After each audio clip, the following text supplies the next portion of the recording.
You're listening to Broncos for Breakfast with Nick Kendell and Scott Kennedy. Head on over to milehighhuddle.com for all things Broncos. Good morning, Broncos country. Alrighty, well, we're going to give this a second to get going here because I know that Chad did not make the link this morning, so that means that we don't have as many people here because there's not the link to click on before it's live. So we'll give it even an extra. Keys to the children. The kids are running the show. Oh my gosh! I'm like 6-8 years older than him, and like 25 years older than you. No, absolutely. Scott, you're young at heart. You know, that's what counts. But I'm going to click out this and share it. I'm also going to post it on Facebook as well before we're really off the ground, and hopefully we can get some eyeballs in here. But yeah, guys, it's Thursday morning. This is Broncos for Breakfast. And, well, we got to get our other groups in here. What's going on? Maybe that one too. There we go. Let's get it. Let's get it to it. There we go. Those are the ones you want. Early Broncos for Breakfast. Nice. Well, not that early, Dakota Weiss. We're going to be we've only done 2 at this time, so that's going to be the new bat channel, new bat hour. Yes, exactly. Gives us a little bit more time to talk things through. Also gives me some time to get into work where I'm not having to go 40, 50 miles miles over the speed limit. So that's it's all good. I'm going to post this to one more group, and then we are going to be going because got to get the eyeballs in here. From Ireland. And Scott, I never heard some post coverage from you for the Gold Cup. Thoughts there? I was very impressed with the Gold Cup, and Berhalter gets some.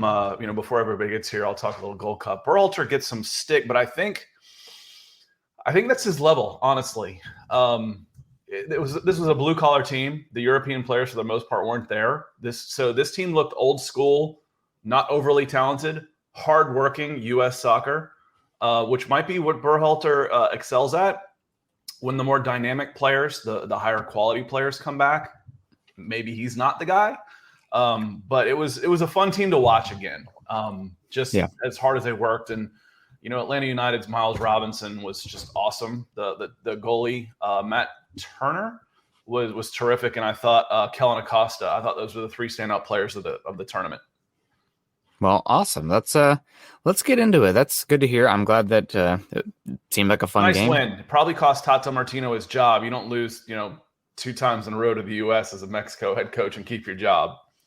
Probably not. I have bragging rights over my good friend Danny. So let's get it going here. Dakota White House, early Broncos breakfast. Yeah, this expect us 7:30 going forward. U.S. Dave says yes. Say something Broncos. We'll get there, Dave. Luke. Something Broncos. Yeah, there you go. Nailed it. Luke Fenlon coming in from Ireland. Beautiful, beautiful country. Have you been to Ireland, Scott? I have not. I've been to England a couple of times. I've been to France a couple of times. I've been a lot of different places, but I've not been to the motherland yet. And considering that I have a son named Sean McAllister Kennedy, I mean, he's got a 4-leaf clover birthmark on his butt. So I'm very Irish. I need to get over there.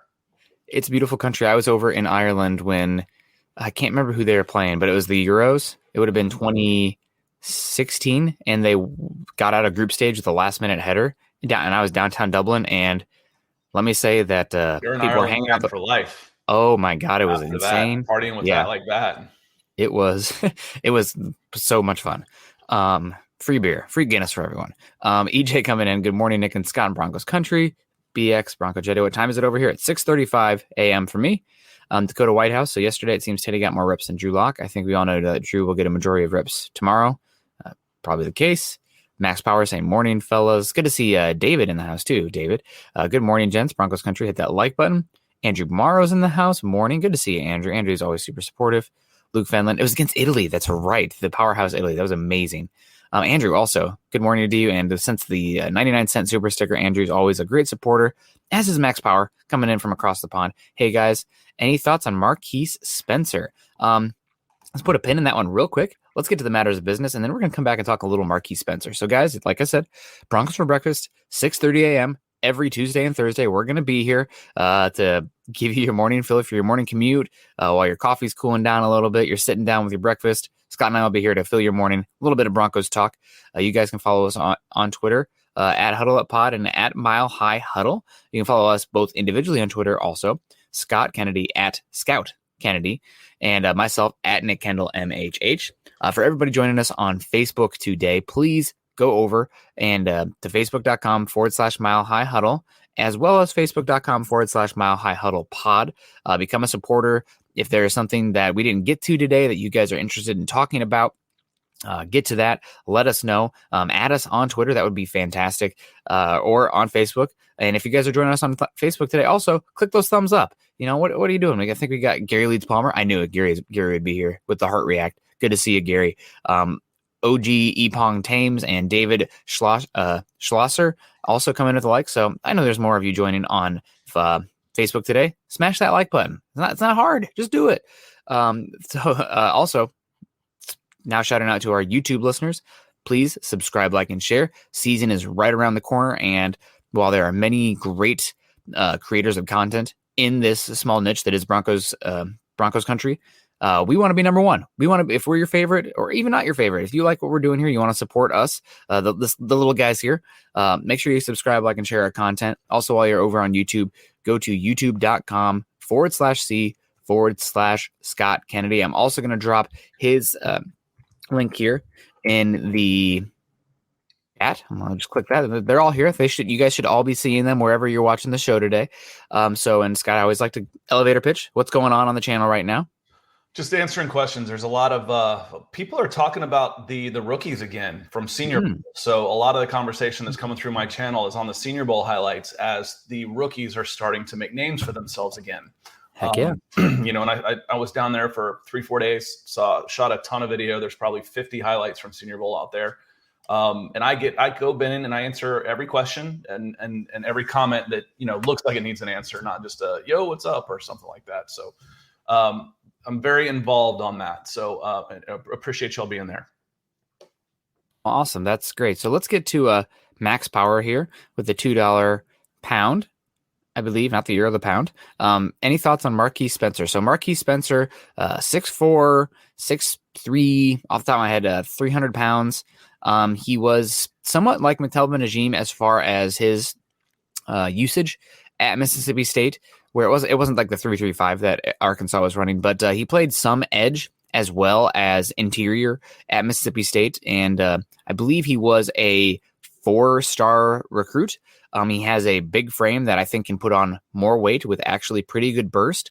It's just he never really put it all together there at Mississippi State, which honestly, Mississippi State, a little shout out there for interior defensive lineman U, potentially. Fletcher Cox, Chris Jones. I feel like there's even another one there. They're all big. We talked about him a little bit last week, and I said whenever I was scouting the Mississippi junior colleges, and you'd look along the interior lines, they would look like college, SEC players in there. Now, the hard part is getting those kids out of the junior college ranks because they're there for a reason. I said last chance you kind of shone a pretty good light on the junior college ranks, and every single player, every single one at a junior college has a skeleton in his closet, has a red flag for something. Now, talking about my point on this is there are big mobile crushers in Mississippi. A lot of them are in junior college ranks. The ones that can come out of there and can get out of the school systems and survive and make it to college, like Marquise, then is now making a nice living for himself, even if it's just as a late round draft pick. But at 6'4", 300 pounds, we talked about the 3-4. The ends in college are basically defensive tackles. They'll pinch in, they're holding the line. But still, 8.5 tackles for loss last year. His progression as he moved forward, as we would like to see for a raw player coming out of Mississippi, kept getting better. So if he continues that track, I think he got something with Spencer with the Denver Broncos. Yeah, and something interesting about him was I think he actually came into Mississippi State as a linebacker, and now he's transitioning slowly to he was edge. Sure, he did. We want him as a linebacker. Sure, you do. So I hate that part of recruiting, Nick. I really did. The whole athlete. We're gonna call this guy an athlete. There's no athlete position. I'm sorry. especially being an NFL draft guy, I'm like, who got drafted to play athlete? There is no athlete position, so it's like, oh, we want you at tight end, but we're going to slap a 60 on you the minute you show up. Yeah, no, he did actually put on 60 pounds, but his true freshman year, he played 12 games at linebacker, registering 17 sacks, 3 for loss, and 1 sack. So it will be interesting to see what he does. He's also got long arms, nearly 34-inch arm length, which I love for my defensive linemen. They can control multiple gaps, and they can get their hands up in the pass lane. So I'm excited about that. As far as Marquise Spencer goes, a lot of it, obviously, hearsay right now. I'm excited. He's one that I'm going to have circled and be looking for him to flash in preseason.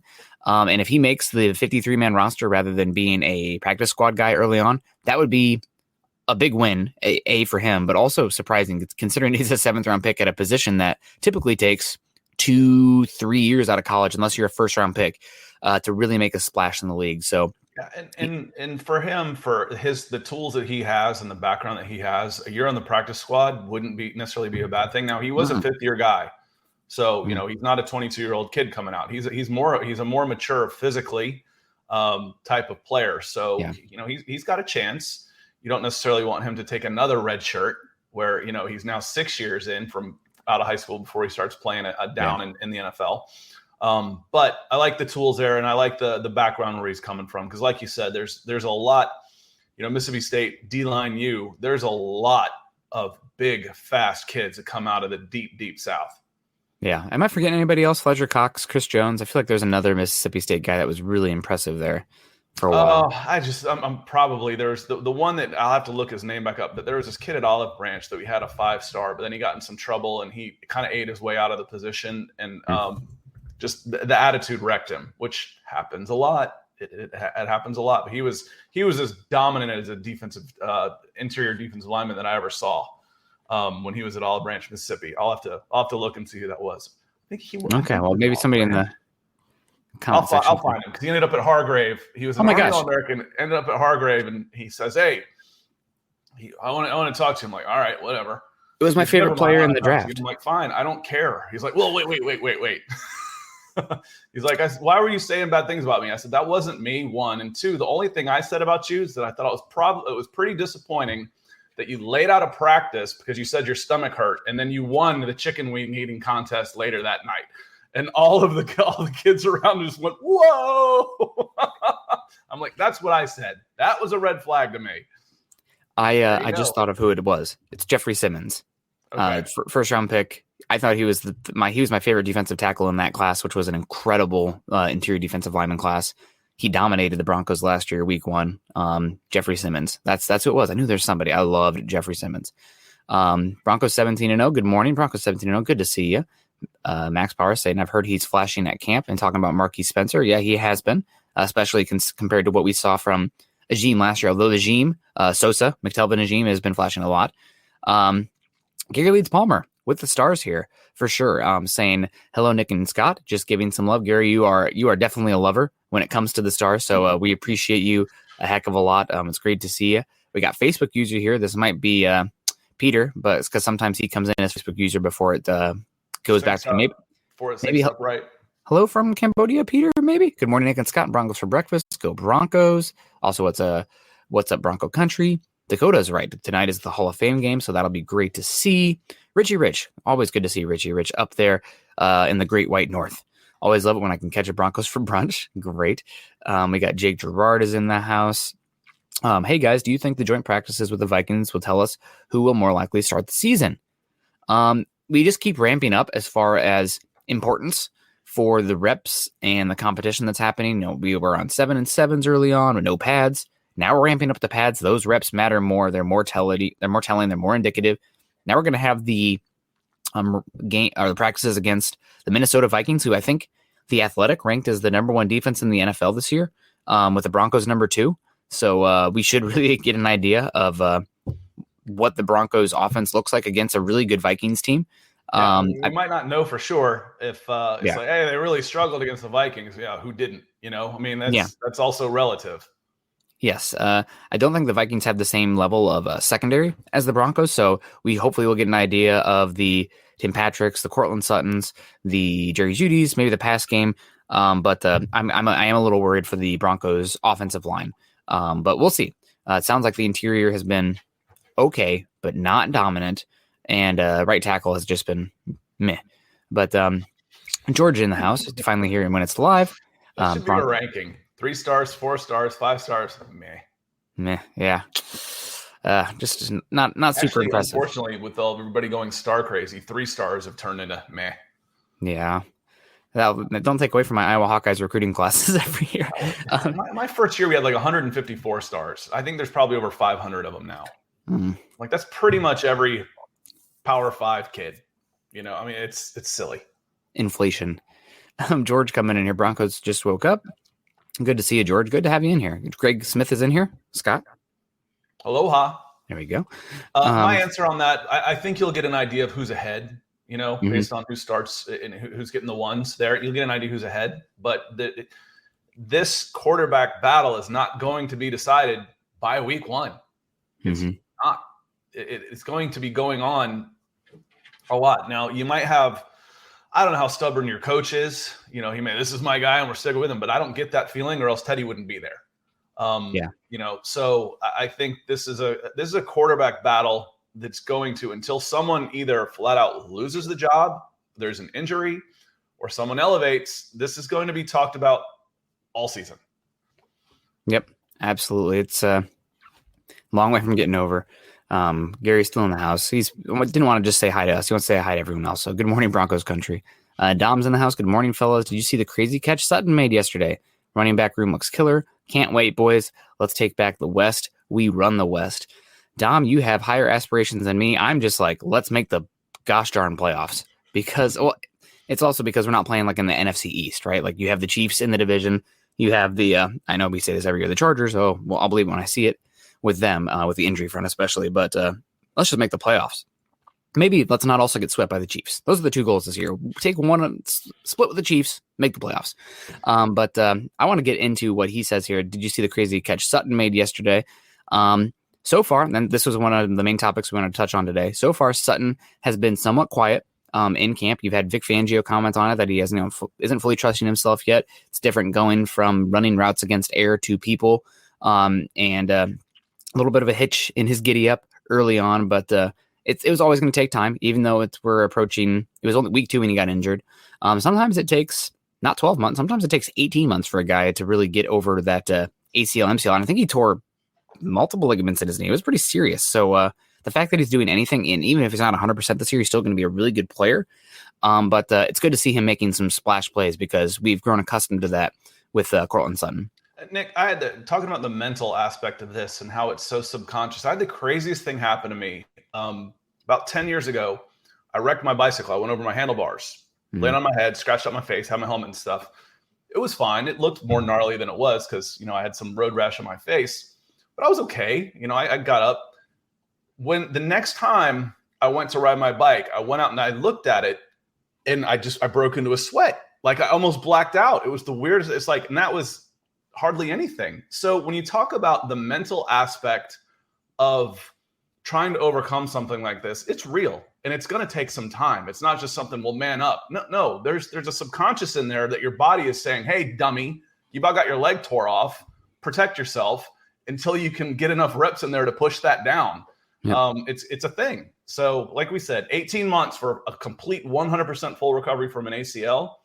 And the bigger you are, the less that time is before you get back to 100%. But 100% is usually it's an 18-month injury, especially as severe as his was. I am curious, just pivoting on this a little bit, how this could impact Courtland Sutton's contract negotiation. He only has 1 year left, and he might not ever be totally 100% this year. So does that mean it's the time where the Broncos can be offering a discount? Yes. And that he might consider it. Listen, I'm not sure I'm going to get back to there. They're offering me a good contract. Maybe I should take it. So if you're it is a business.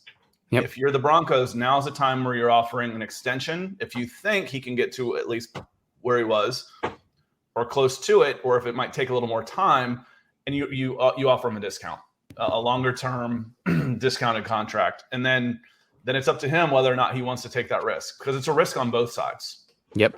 Exactly my thought as well.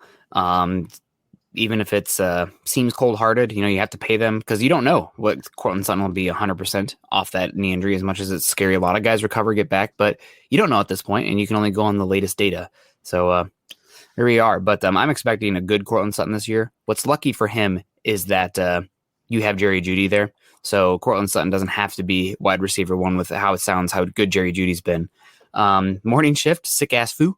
Yes, we do. And also good comment here. Jerry Jeudy is wide receiver one. He is this year. I'm hoping at some point, though, that we can get to a 1A and a 1B going on there. Dave Glassman in the house. Dang it. Sorry I'm late. Didn't get the notification. Boss Man did not make the stream last night or this morning, so I had to scramble to make one. So I can make this platform. I don't know how to send it to the, however he promotes it. So I'm glad you're here now. Good to see you. Dave Glassman, yep, in the house as well. Cheers, orange heart, blue heart, and a lock. So I know where your heart lies. Miguel's in the house. Sup, fellas? And Michael's in the house. Good morning, Nick and Scott and Broncos for breakfast. Go Broncos. Michael's always super supportive on Twitter afterwards. Hitting me up on Twitter at Nick Kendell MHH. Let me know what you liked about the show. It feels good, Michael. Appreciate it. It really does. I really do appreciate it. And Dakota saying the Vikings number one defense. So says the Athletic.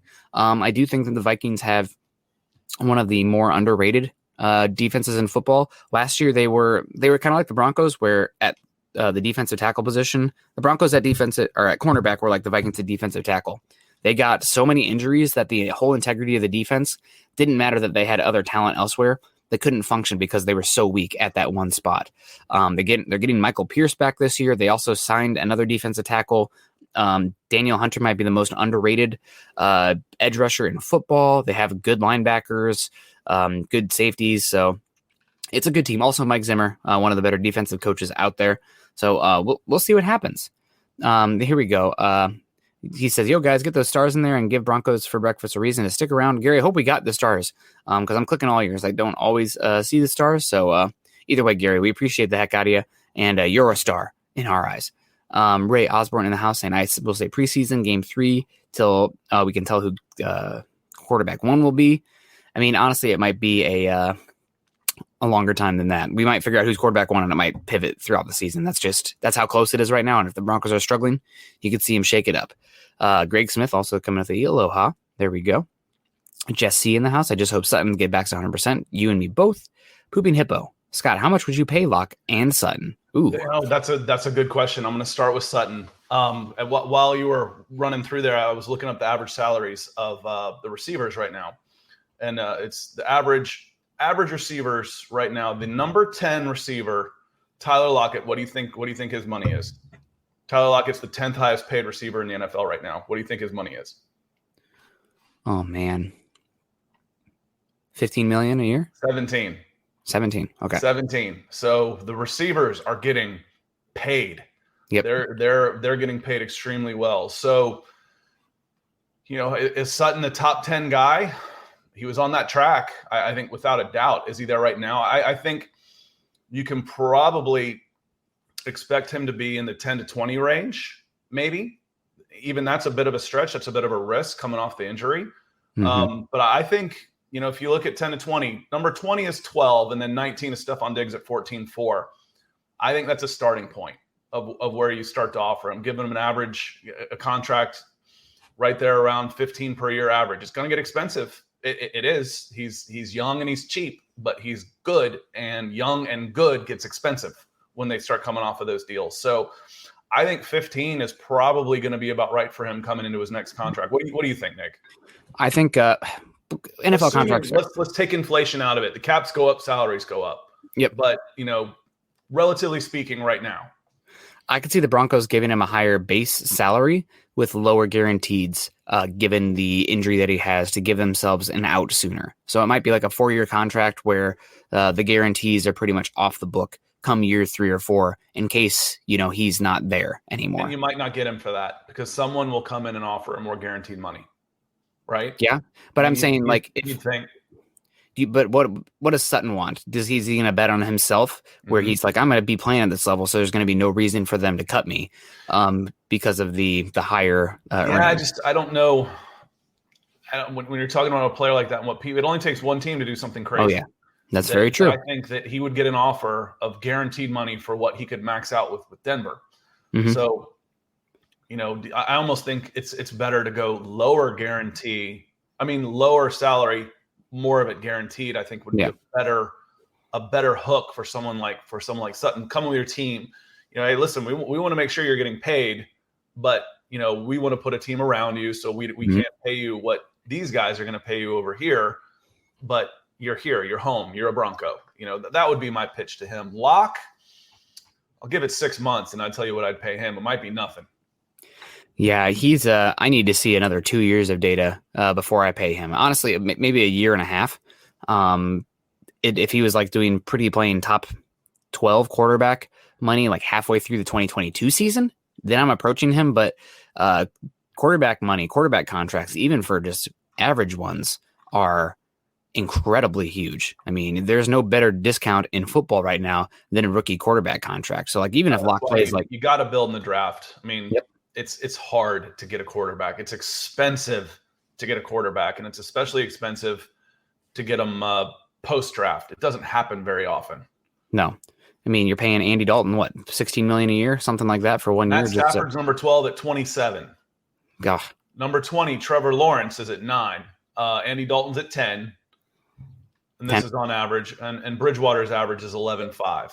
Mm-hmm. And Drew's making like $3 million? He's pretty low. So, but that's one of the reasons why the Broncos cap situation is so good. Yep. But it really needs to be filled with an elite quarterback. You need to be putting $25 million into the quarterback position, which would eat up a lot of that space. And right now, would you do that for either of the guys on the roster? No, that's the easiest question you'll have all day. Unless your goal is to be picking number 1 in a few years, which hopefully not. We got Broncos 17-0 saying the Morning Coffee Bean Fund with the $20 super sticker. Man, Broncos 17-0 is very consistent. Also, I'm wondering, I think they changed the colors I've been doing this for a year and a half now, but they changed the colors for the thing. So this used to be orange. The $20, I swear to God, Tuesday night was orange. Now it's yellow. So somebody help me figure out which one is the orange one, because that's the one we're looking for. Actually, the yellow is beautiful. Anybody I love that keeps me in coffee has a place in my heart. Right Absolutely. Here. It used to be food, but now that I'm old and put on weight by looking at food, coffee is the way to my heart. Well, there you go. For me, it's still beer. Jesse coming in here. Tim Patrick should pick up Sutton's slack since everyone swears Tim Patrick is great. Shake my head. Well, Tim Patrick is good to great. Yeah, I think he's a B+ wide receiver. And I think that might be a really interesting conversation to have this year, because you're expecting Sutton to get back to where he was his year 2 season. But if Sutton's, let's say he's playing at 85% this year, him and Tim Patrick might be neck and neck. They might be really close to each other. And that could make it interesting as far as the contract conversation between both of them and the reps for both of them as well. Well, here's the beauty of the roster. It's not going to all fall on one guy. Yeah. KJ Hamler should pick up some of that slack. Noah Fant picked some of it up last year. He should improve. Jerry Jeudy should elevate this year. So all of those guys getting Sutton back is it's not a make or break, I don't think, for this team. But it would be awesome. It's a bonus for him to come back strong. But there's enough weapons there that if he doesn't come back, you're not totally hosed in the passing game, for goodness sakes. More important to this passing game is what happens at the quarterback position than at the receiver position, because there's receivers all over the place. Yep, absolutely. Richie Rich coming here. Well, let's go back to the defensive line, because they've actually been doing pretty well. And I know Richie Rich has been not screaming, but talking loudly about the interior defensive line getting more interior pressure. You and I both. I was there more so there about entering the 2019 draft. Where there was all those incredible interior defensive linemen, like give me Dexter Lawrence, give me Jeffrey Simmons, give me Ed Oliver, give me Quinnen Williams, give me. I want one of those guys with Bradley Chubb, play a little inside-outside game, and Von Miller. But we got Draymond Jones, and he's been killing it. So Richie Rich, sticking with the D-line, if we have newer draft picks who are looking good, and some of the guys we want to do well who are just looking okay, who do you think makes the roster? Well, I think at that point, if you have it's close, you need to be looking at long term. So who do you have the most years of control with, and who do you project being better longer down the road? I think you need to take the long scope, because while this team is looking to win this year, Peyton is trying to think the health of the roster, not just in 2021, but 2022, 2023, 2024, etc. So if you have two players who are neck and neck, one has 1 year left on his deal and one is a rookie who has 4 years, you're taking the rookie. It's pretty easy, I think, in that case. Yeah, young, and if all things are equal, young and cheap is going to win. Yep. That's just how it is. And that's true beyond football. That's life. Yep. Old and expensive is a tough way to be unless you're still elite. Tom Brady. And even then, it's close. Yeah. A big floppy lock coming in here saying this, the way Sutton has been running around, it doesn't look good. A little patience there, right? It's even if we haven't seen it yet, a little patience and some patience here also. So much hate, facepalm for Drew. The thing is, you don't want to be a team. The Bengals a few years ago, they were making playoffs after playoffs after playoffs under Andy Dalton as a rookie quarterback. And then they paid Andy Dalton and everything went to poop. And that's not what you want, right? Like, if Andy Dalton was a fine quarterback on his rookie contract, they're able to build an elite roster around him. But then he ate up 20% of their cap and they just couldn't keep sustaining what they were doing. And right now you have a really good roster around Drew Lock, but he's making pennies and he hasn't shown enough yet to be a guy where you're considering paying him a second contract, because they need to be that like top 12, top 10 level of quarterback, for me at least, in order to sink in that level of capital into them. Otherwise, I'd rather go back to the well and risk continuing quarterback purgatory in that regard versus being stuck on a guy and that quarterback not being it, on top of not being able to build a strong roster around the quarterback. Well, and Lord Deer, the topic got started when I was asked, how much would you pay Sutton and Locke? And Locke right now, you wouldn't. You would wait. There's no rush. So right now you wouldn't. If he was, if the contract deadline day was tomorrow, you'd have a decision to make, but it's not. No you've got this entire season to start making that choice. If it was right now, he'd be walking. I'd let him go. Instead of resigning, unless he took a team-friendly deal. Hey, you're probably going to be back up, but I'm going to be looking for your replacement pretty much every day. So that was about right now. But the wait and see approach, absolutely. Some wait and see what this year is going to do before I'm going to make any kind of decision on the future of Drew Lock. Yep, there's no rush. And he needs to play better. He will play better this year. But what if he's an Andy Dalton level quarterback or Ryan Tannehill? Right, like that's probably more likely than him turning into. That's okay. Ryan Tannehill had a fantastic year in the right system last year. I misspoke. I meant Ryan Fitzpatrick. Okay, but just don't pay him like he's a top 5 guy. Yeah. Listen, if you can get top 5 money from somebody else, more power to you. I'll take my comp pick and I'll take my chances with another quarterback. I'll bring in somebody who's looking for a job that is on your same level of talent. He's going to come in here and be a star, and maybe I get him paid too. Yep. That's when you're the offensive coordinator. You say, and the quarterback's coach say, I want 10% of every new contract that these guys sign when they leave us. Yeah, absolutely. Brock Osweiler, another one. Sometimes it's smarter not to play guys. Lord Deere saying, of course he does. But as Ben said, let's see it before we condemn him. We're going to find out this year. Yeah. Mm-hmm. Nope. All we can go on is what we have so far. Otherwise, we are projecting, which I know is part of this business as well. We're trying to project and predict the future. But we got time. We have 2 years of control left. And this roster, outside of the right tackle position, is about as excuse-proof as possible. Now, if you want to point fingers at Pat Shurmur and his scheme, I won't stop you. But every single quarterback can have reasons for excuses, but you're never going to have a perfect roster. It's never going to be a perfect situation. You got to be able to overcome that adversity to be a good quarterback. So that's how it is in the league. And Nick, you were right about that 2019 draft.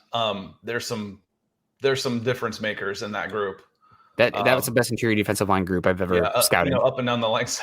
So I look, the first thing I'm going to do is I'm going to look who's at the top. Then I'm going to find whoever the Falcons draft, and it just puts tears in my eyes. It really does. Nothing wrong with Chris Lindstrom, but he's a guard at number 14. Yeah. At least it wasn't Dwayne Haskins at 15. I would have remembered that one. Dwayne Haskins was not a first-round guy. But Dexter Lawrence, Jeffrey Simmons, Noah Fant, all these guys that went after, and it's just Why a guard? Your defensive line needs help. Yeah. So good times. Yeah. I gotta say, though, I do appreciate Thomas Dimitroff, the person, because going to the combine, he's pretty obvious and the spectacled individual, and spoke with him for about half an hour just about analytics and team building and Grady Jarrett. We bonded over our love of Grady Jarrett, so I appreciated Thomas. They got Grady Jarrett in the 5th round. They blind staggered Luck into that one. I mean, yes, it was a nice scouting. Don't get me wrong; they still had to draft him, but let's see, what's 5 times 30, 150 times he was passed over before they got him. So that was fortunate. That was a fortunate. Now, to be fair, when he actually went defense, the picks were pretty good. Vic Beasley was a bit of a reach, but he had one monster season. We talk about what's one season worth to you. He had a season that got the Falcons a Super Bowl, about 16 sacks in 2016. I think he only had 30 in his career, but he had 16 that year. Deion Jones, damn good linebacker. Keanu Neal, safety, really good. Those are guys in other places. But, I appreciate the fact with teams that build in the lines of scrimmage. And that was something the Falcons never did. So you look up and down the Broncos lines and the front seven, and the defensive line, if you're a little short on players, go to a 3-4. Where is the strength in your team right now? The linebacker position. There's guys, we talked a lot of Jonathan Cooper last week and his size. Like, well, why didn't he go higher? Well, he played a true defensive end. He's 6'3", 255 pounds. Well, he's playing edge. He's playing some OLB for the Broncos, right? Yep. He also had a heart condition that had multiple surgeries that knocked him down. Also, Andre Mintz is been flashing in camp as well. So the Broncos have some maybe not starting quality edge players there, but you need depth. You need a rotation of guys at the pass rush position. And if you can have them cheap and young, that's the way to be. Jess C coming in. Can we honestly make the playoffs with Teddy? And how fast do you give Drew the hook if he's the starter week 1? Number 1 is yes. The Jaguars a few years ago went all the way to the AFC Championship game and were very close with the likes of Blake Bortles as their gosh darn starting quarterback. The Chicago Bears had the best record in football with Mitch Trubisky as their starting quarterback. So while we hammer how important it is and it's a quarterback-driven league, you can, to a certain extent, win games and be competitive as long as your quarterback's not killing you with turnovers. And he just glides. He knows that he's a talented roster. Get the ball the right time, protect the football, play to the strength of the roster. One of my favorite lines that I ever read, Nick, I think it was from Rick Riley when he used to write the back cover of Sports Illustrated. You might not be old enough to remember what magazines are. But he was talking about Rex Grossman leading the Bears to the Super Bowl. And the line was, coming into the Super Bowl, Rex Grossman was thought of as the worst quarterback to ever lead a team into the Super Bowl. And he failed to live up to that. So it's with a great quarterback, it's a little easier to sustain. It's a little easier to recruit free agents and that type of stuff. Yeah. But there's more than one way to skin a cat. And the way this defense is set up with the weapons at receiver, I mean, you're going to hold guys down and wait for a big play. Yep. It's great pitching and one home run hitter. So it's, yes, with a steady play from quarterback position, get out of the 30s and even into the high teens, there's a playoff team. I'm convinced. Yep, absolutely. It is a tough field to till because of the talent in the AFC West and the AFC in general. I think I'd name, outside of Tampa Bay, I'd probably name there's a massive drop-off after Tampa Bay and Green Bay, in my opinion, in the talents in the NFC West, where you probably have 8 teams not the NFC West, just the NFC. And then you probably have about 8 to 10 teams in the AFC that could be arguably the third best team in the NFC, in my opinion, this year. That's just how the league is stacking up. But we'll see. And how fast do you give Drew the hook if he's the starter week 1? Well, that's a question where we need all the data. Like, is he looking like, Jake Locker out there? That's a different question. But I probably when he gets the hook, it could be. Then you're making a change. Now, does that mean he's done for the year? No, but yeah, it depends on Drew. If Drew's the starter, it will depend on Drew. Yeah, this is a tough question because there's a little bit of psychology involved here. I think Drew is pretty fragile right now when it comes to the ego. And I would give him, if I do name him the starter, although it's hard because these coaches are coaching for their playoff life or their life in general, but I'd like to give him multiple games. There's also nothing wrong with giving a guy a series off, right? Yeah. You see that happen. Say, listen, you just threw 2 interceptions on back-to-back plays. Teddy, go in and take a series. Drew, calm down. Yep. Then go back in. We believe in you. You see that more with college. This quarterback battle, I've said it before, I'll say it again, is going to go on all year. Yep. It just is. Neither one of these guys, unless Drew takes that monumental leap to the status that you want him to be, he hasn't shown that yet. To go from 30 to 10, which is a leap of faith, then neither one of these guys are good enough to lay claim to this job for the entire season. That's my opinion. Yep. You have 2 quarterbacks who are good enough to start in the league and will be around in the league for a long time. I don't know if either are ever going to be franchise quality arms. And that's. But look at the way these quarterbacks keep getting recycled. If you can just prove to be not I happen to see Broncos 17-0 comment on least favorite quarterback. As long as you're not a complete a-hole and you can hang around the league for a long time. You can hang around the league for a long time if you know how to do your job. Yep. Exactly. And there's a lot to be said about that.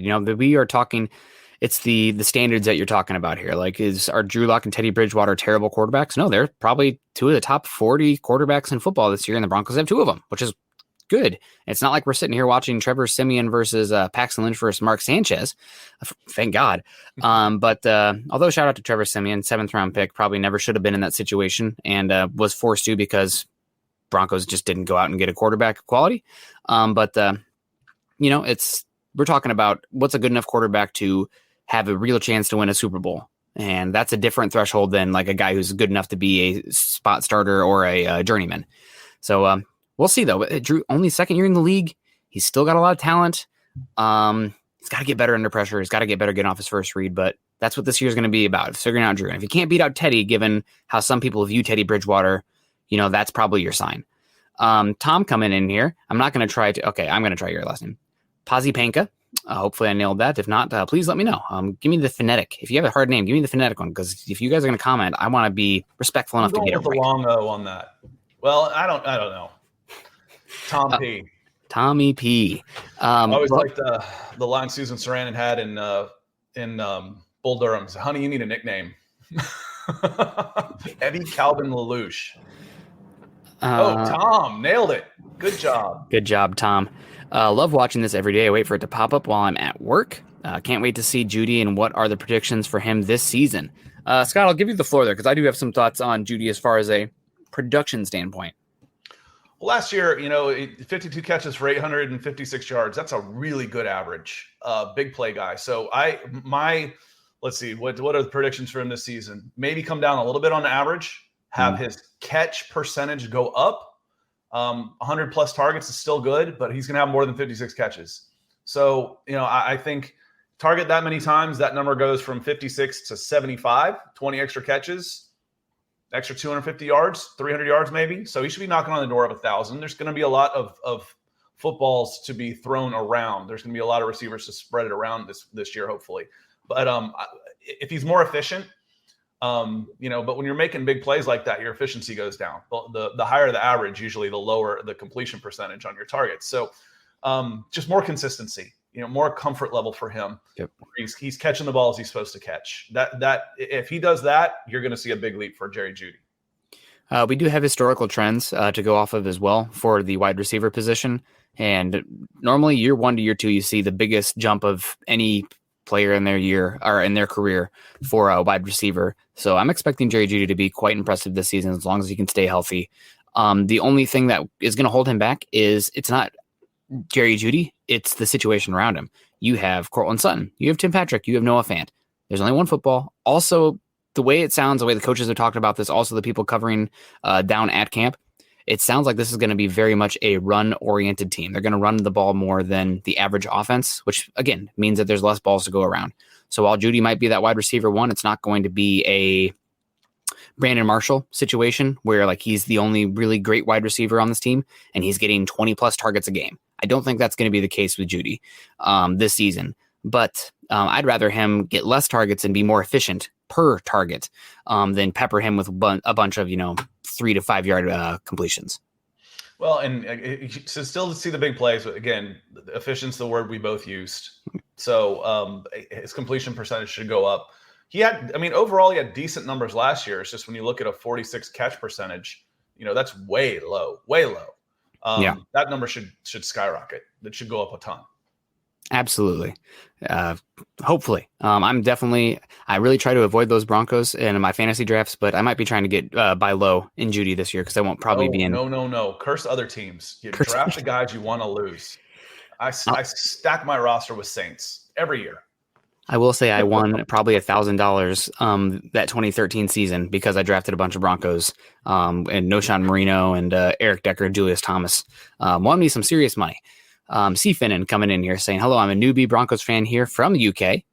I've always watched NFL, but never had my heart on one club living here in the United Kingdom. But the Broncos seem to grow on me watching History DVD's Learning Club. Nice. Well, C. Finnan, that's awesome. Make sure you head over to Denver at some point.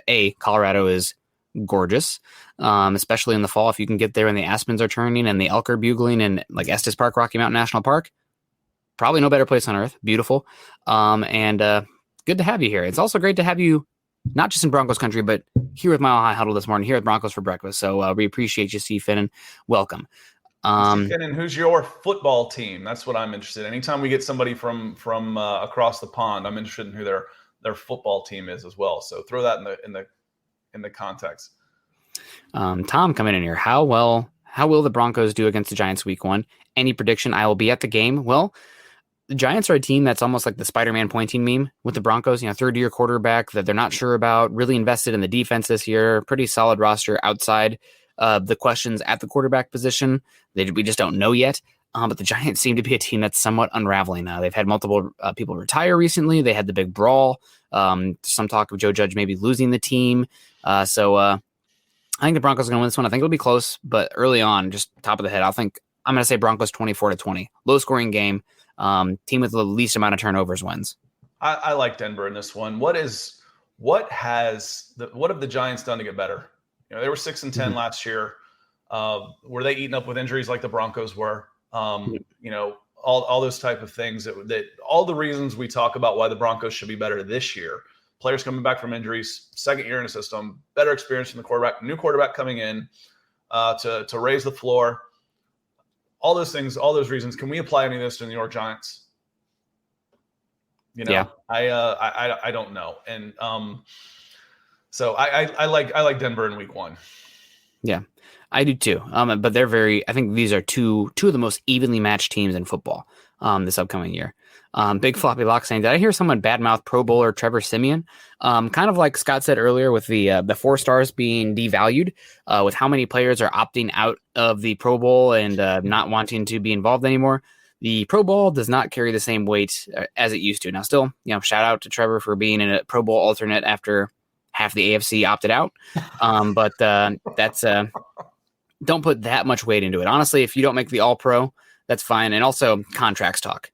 I think Trevor Siemian's a third string somewhere right now, but still, he saved us from a year of having to watch Paxton Lynch.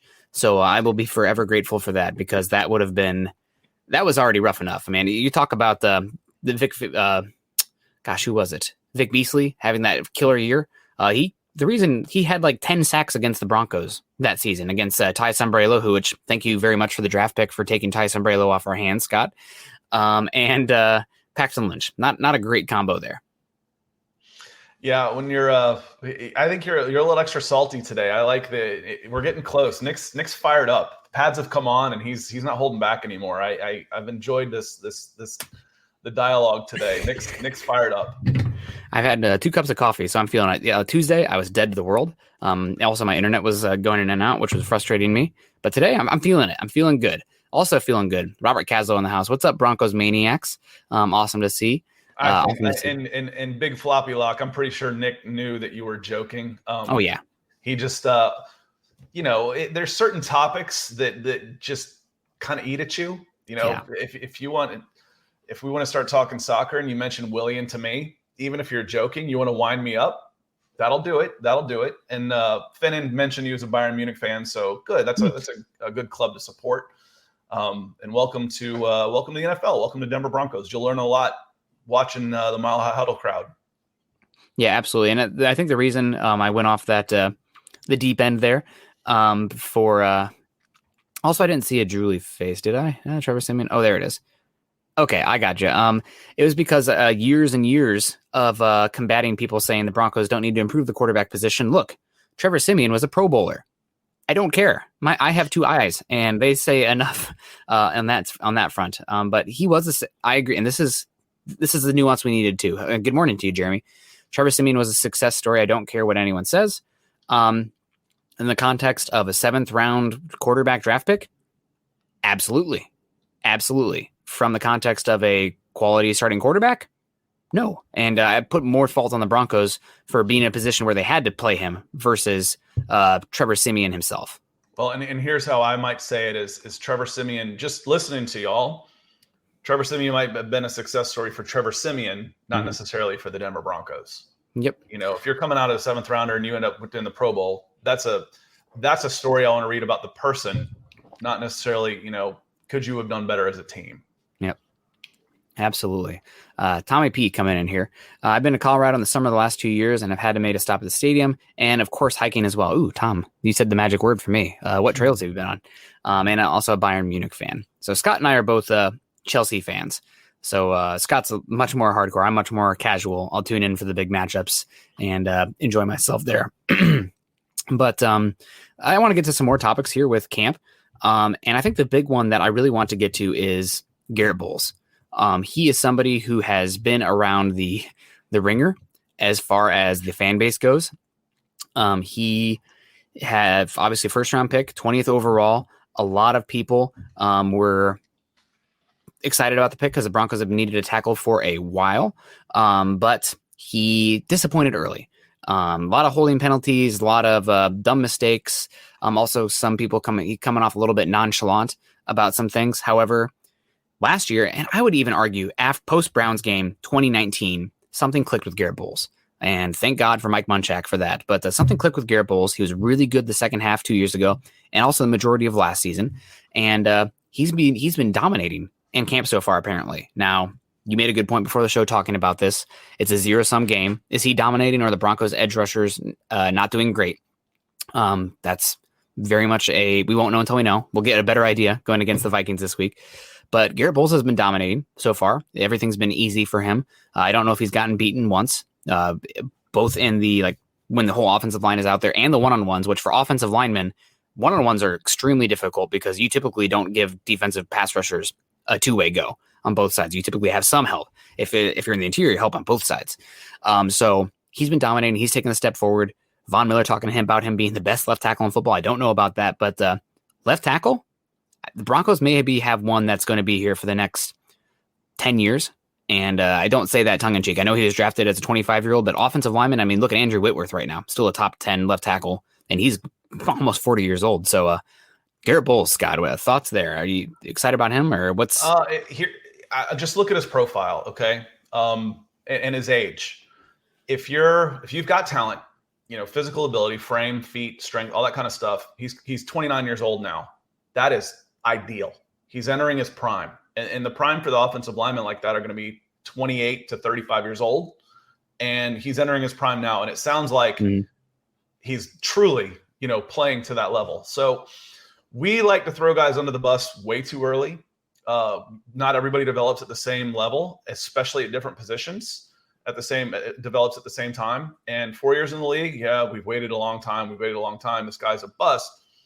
And he might not have been a bust, but might not have been worthy of a first-round pick, especially when you have guys like us looking at who went just below him, and you start thinking, man, we could have had. But as a 29-year-old OL with the right mindset and maturity, he's entering his prime. And it sounds like you're getting the guy you thought you took 5 years ago. Yep, absolutely. Greg Smith, Hall of Fame games tonight. Not a fan of either team, just glad football's back. I will not be tuning in as much as I love football. My parents are flying, and I haven't seen them in a year, so going to be catching up with them, which will be great. And X23 coming in here. Bowles was pissed yesterday after the red zone pick. It does sound like Bowles is becoming more of a vocal leader on this team, which you have to have a little bit of street cred before you can become that guy in the locker room. Bowles has first round pick, so he has that going for him. He honestly, Bowles' journey, he's going to be a Denver Bronco story someday. Kicked out of his house early on. Somebody else took him in, went to community college as defensive tackle, went to left tackle, became the number 1 junior college tackle in football, went to Utah, only 1 year, first round pick. Not very good his first 2 years. Always had the athleticism, the talent, and the body frame. And now he's turned into one of the best left tackles in football. And the Broncos got him on a freaking bargain, too. That's another thing. Taylor Moton, that contract compared to Bowles, night and day, man. I just looked at him, and his cap hit right now is $5 million. What? Yeah. It bumps up a lot, but that's really nice. And you hit on the catchphrases I wanted to when we started talking about. And X23 says Bowles was pissed yesterday after the red zone pick. You've got a young quarterback who struggled last year, and you've got a newcomer in Teddy Bridgewater who is more about building guys up than being pissed. You need the dog out there too, and having 6'5", 300 pounds of a left tackle who's playing like that to get after guys, it's perfect. It's absolutely perfect for what this team needs. Yep. And Jeremy, good point here. Exactly what we're talking about. Garrett is turning into a leader. Proud of that dude. Got too much heat from the fans. I'll take a hold once a game over getting a quarterback hit. Absolutely. The thing about the holds that were frustrating is a lot of them were because of poor technique early on. But there were some fans out there, all caps on fans. And if you're in Denver country, you know what I'm talking about, that were a little bit probably unrealistic with their expectations of Bulls early on. But he was always going to be a little bit of a project, and he's turned out to it's clicked and it's worked out for him. So that's been great. I'm excited about him. And Robert says the only offensive line member who is solid. I would disagree with the word solid. He's the only offensive lineman that they have that is great. But I would say Reisner and Glasgow are by definition solid as well. So center and right tackle, we're fixing to find out. But Peter's in the house. Good to see you, Peter. See who Bulls picked to be on the desert island with him? No, I didn't, Peter. You're gonna have to let us know on who that was. There's a comment here I wanted to get to from here. Oh, big floppy lock again. Killing me with the name. Do you think that Garrett Bowles is better than Ryan Clady? I'm gonna go with no. Ryan Clady was incredible out of the gate. He was the best pass protector in football there for a little bit. Him and Joe Thomas neck and neck. And I am still extremely disheartened that that Liz Frank injury that Clady suffered in 2013 pretty much zapped his career, because he still had another probably 5 to 10 years left of great football. He was incredible, Scott. Ryan Clady was absolutely a dominant left tackle. Yeah, for a long time. But who did he pick to be on the desert island with? Now you got me, interested. Yeah. Yep. And Jeremy's saying Clady was on the Hall of Fame path. Yeah, somebody let us know. One of the questions, there was a question here. There was a question here that said, do left tackles typically dominate early? The truly special ones do. Tony Pacelli, Orlando Pace, Jonathan Ogden. Otherwise, it can take a little bit, because, as we've said before, this is a grown man position. Mm-hmm. Maybe the best offensive tackle prospect I can remember scouting coming out of high school was Tyron Smith. And he was 245 pounds as a senior in high school. Goes to USC, plays as a freshman, was okay. Second year, getting a little bigger, he's okay. Third year, he was all Pac-12 and the first offensive lineman taken in the draft. And he was his first years with the Cowboys, okay. From year 3 on, he's a Pro Bowler, first team All-Pro. So, it takes a little time. The strength of these players cannot be underestimated. Quickness comes early. I say skill players are born, linemen are built. It takes a little more time for most of these guys when they're playing in the trenches with grown men. Absolutely. I agree with you. And also there's some specifics with Bowles, given his history. Also, the thing about offensive linemen, it's kind of like, I guess, quarterback to a certain extent, where like the tools are super important and that can determine how great you're going to be in the league.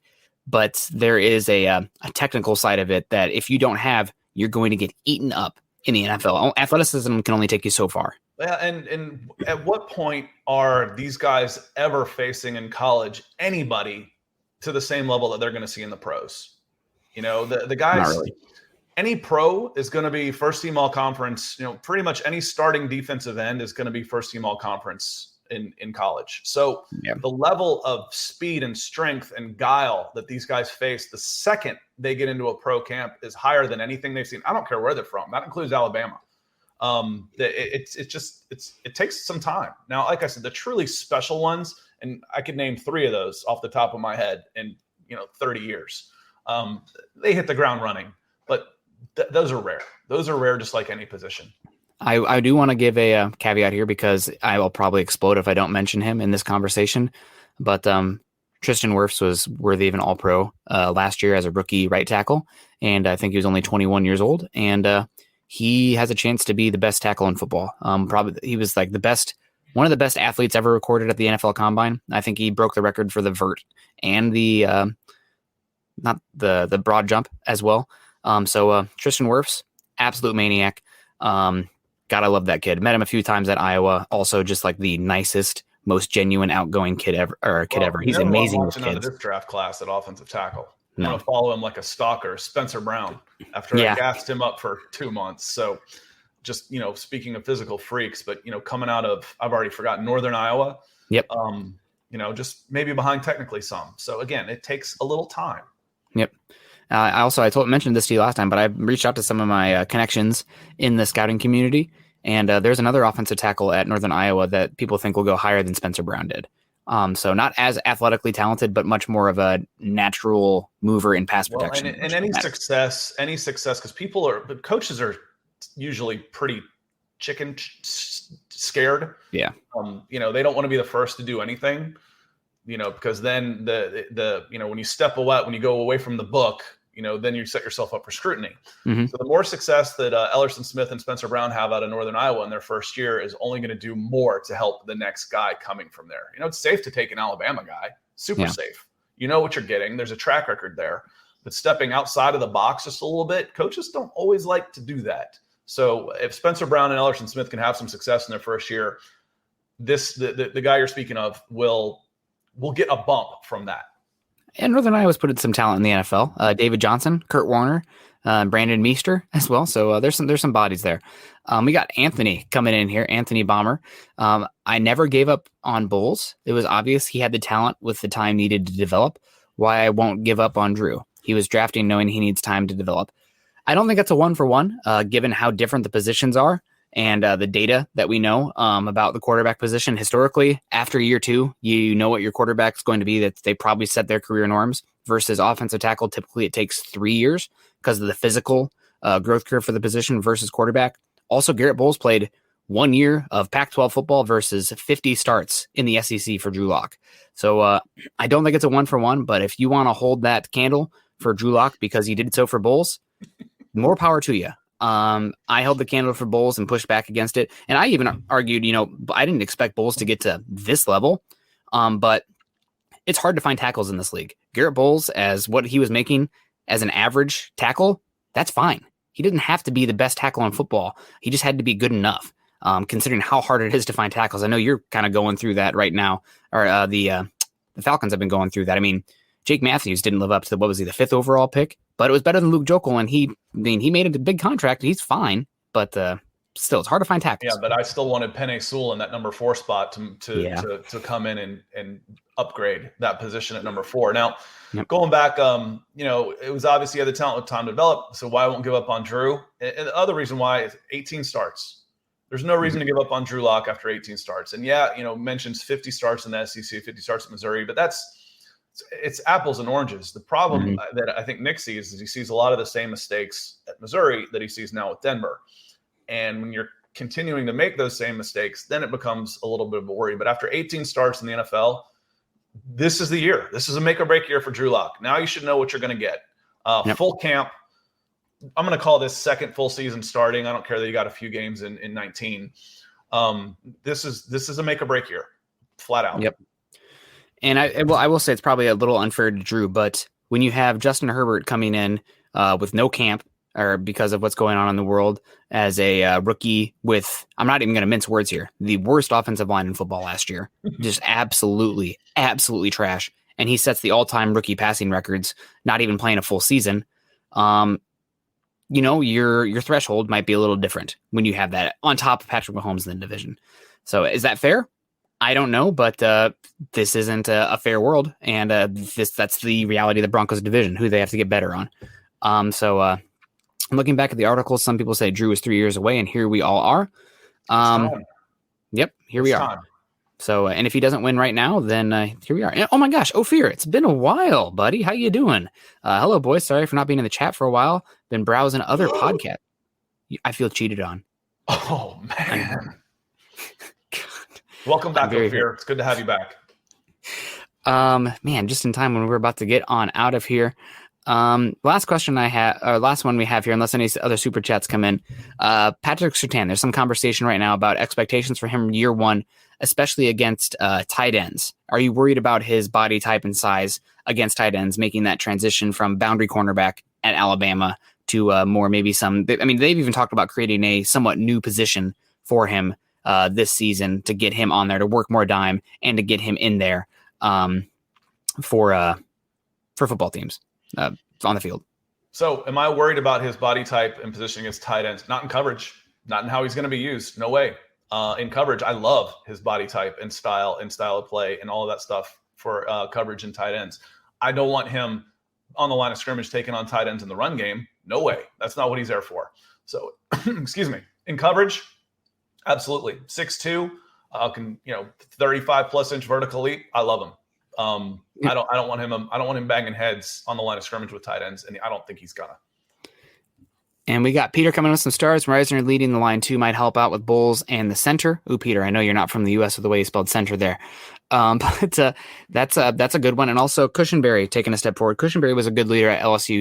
He needed some time to work. That's another position, year one, especially not top 50 pick. You might get a little bit of time there. And sending some stars. That's of course, and as you deserve it. Also, somebody asked earlier, what schools have a good offensive lineman that you can depend on day one? I think of three schools off the top of my head right now, one of them being Iowa. Kirk Ferentz people have been trying to pluck Kirk Ferentz from the college ranks to the NFL for a long time for his offensive line prowess. He was offensive line coach with Bill Belichick of the Browns early on. So that's one school. Wisconsin is another, develops great offensive linemen year after year. And the other one I would say is Alabama. Are there any other ones off the top of your? Mine were Alabama, Iowa, and Notre Dame. I think Notre Dame Kelly has had a left tackle chosen like 5 consecutive times, going back like 15 years. That's incredible. Yes, absolutely. In the first round, not just chosen, but in the first round. I don't think his guy got there this year. I don't remember his name, but he didn't fall too far. So Notre Dame does a pretty good job with that as well. But the beauty of the offensive line, you guys hear me say it all the time, that the development amongst the bigger players takes longer. You can find really good players away from the bigger schools because you get a guy that's 6'5", 240 pounds. Nobody took a look at him because he was a 5'flat 40, and then he leaves college at 6'6", 310 pounds and still moves like a 5'flat tight end. Now that's an offensive lineman. So I'll say it one more time before we get out of here, but skill players are born. And linemen are built. It just takes a little more time. Yeah, absolutely. And Lord Deer, I'm one of those people who cannot let something go if something is incorrect. You say called me obsessive. I don't know why. Oh my gosh. But Herbert was playing prevent defenses all day. That helps pad his stats. We have data. For garbage time stats. And let me pull it up here real quick. I found the graphic, of course. And this maybe should send you guys a quiver down your spine a little bit. But here we are. I don't know if you guys can see. Look at this, the spider chart going on here. Yeah, that looks like my range there. I'm all over the place when I'm at the range.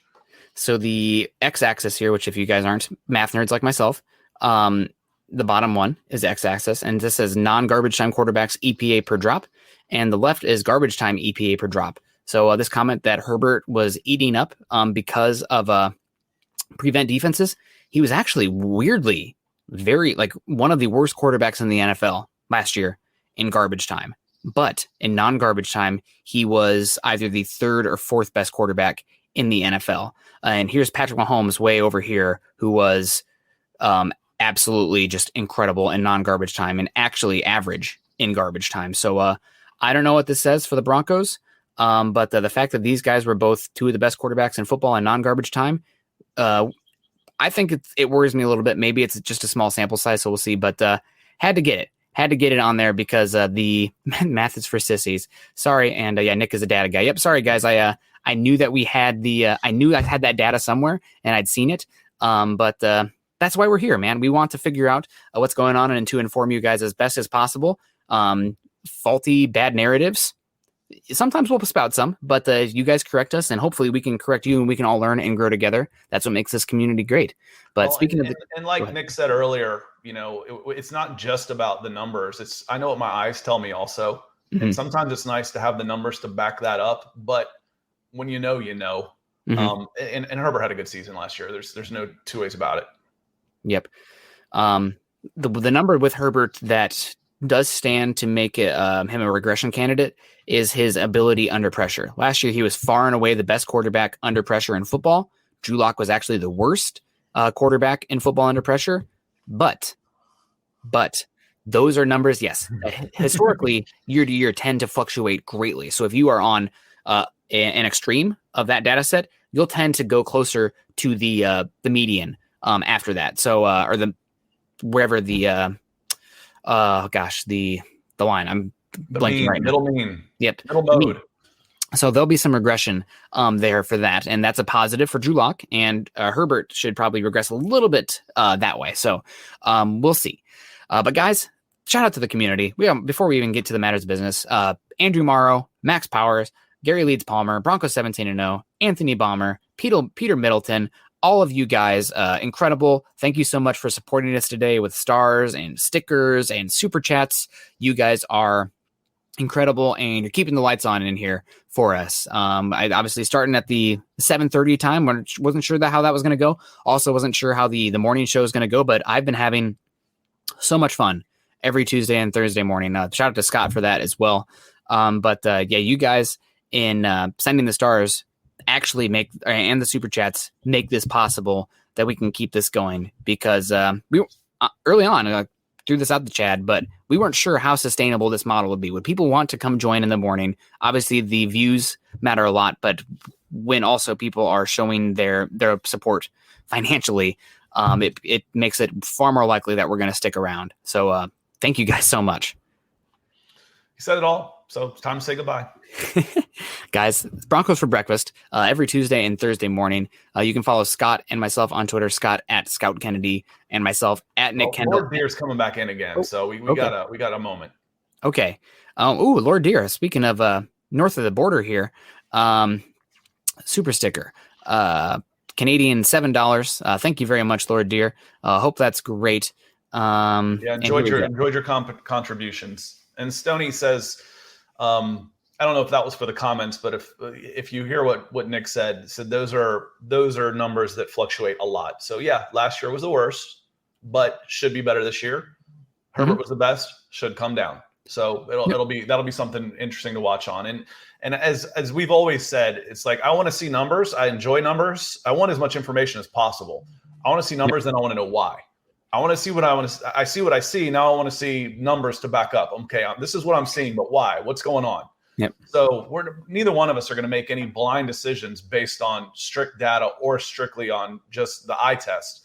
We want as much information as possible, and then we want to pass that on to you. So we appreciate you being here. Yeah, exactly.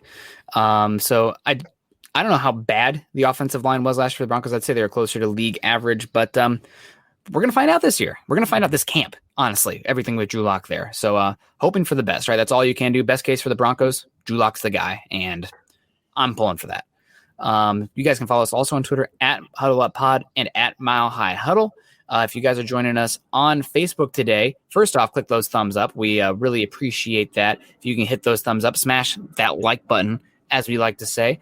We got the hearts coming in here. Ooh, a good amount of hearts here. Steven Tobacco, Ken Booker, Dom Harmilo, Edison De Dios, Dave Glassman, Greg Smith, Gary Leeds Palmer, Peter Middleton, Stephen Lazowski, Kalen Green, Carlos Blancas, Claude Riley coming in here also. So thank you everybody who hit the thumbs up. We appreciate you if you are joining us on Facebook today. Also go to facebook.com/Mile High Huddle, become a supporter, or also facebook.com/Mile High Huddle pod. If you guys are joining us on YouTube today, please click the thumbs up, subscribe, like, and share. And also YouTube folks, make sure you go to Scott's channel, youtube.com/Scott Kennedy. /C/Scott Kennedy. Excuse me for the podcast listeners out there. I'm trying to do multiple things at once and pull up this one as well. Go to his page. Scott's got some Senior Bowl stuff that's killing it right now. You guys can check it out because it's once again relevant. And I'm excited to see how Scott's channel grows. The goal, guys, if you haven't followed Scott's channel yet, click that link. We're trying to get him to 1,000 subscribers before the start of the season. So we got to be getting close. But Scott, any final thoughts before we get on out of here? No, what we didn't talk about, we wanted to hit on Quinn Miners a little bit, and he's kind of doing exactly what we expected, but it's helping to elevate Cushenberry's game, but maybe not ready for prime time at center, which is a tough position to come in as a rookie from a Division III school when you've never played it. So not too much there. Jerry Jeudy, looking for him to continue to elevating and maybe be the guy this year, and then I'm interested in seeing again, as always, the linebackers. I want to see Chubb and Von Miller going, and let's look forward to tonight to some football Hall of Fame game. Mm-hmm. Absolutely. Well, everyone stay safe. We appreciate everyone for joining in today, and we will see you all next Tuesday. But until then, love y'all. Go Broncos.